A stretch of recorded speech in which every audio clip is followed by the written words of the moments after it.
Green salad, Virgin Beach style, 100 pesos, is the title of our Virgin Beach Cebu vlog number 92. Hello everybody, I'm Ron Perry, and along with my wife Faye Perry are the owners of Virgin Beach Resort Malbago, Daanbantayan, Cebu, Philippines. We're still here in California because of the COVID, but hoping to be there at the resort soon.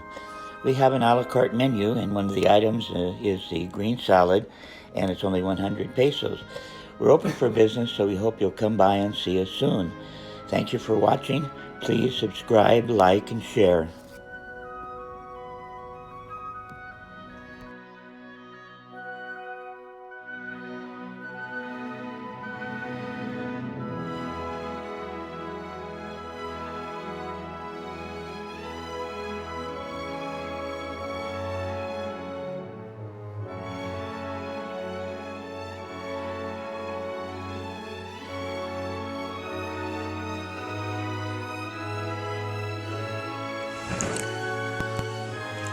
Good morning, guys.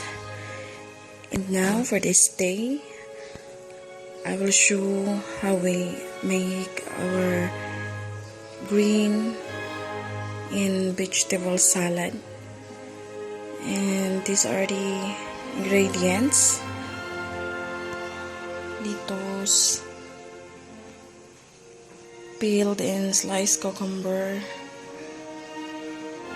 tomato, and of course the ketchup and mayonnaise combined. In a bowl, I will put the lettuce first.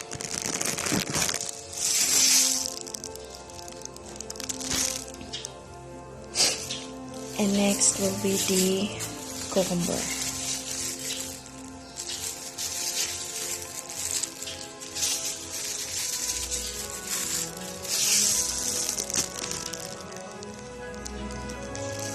Next will be the tomato.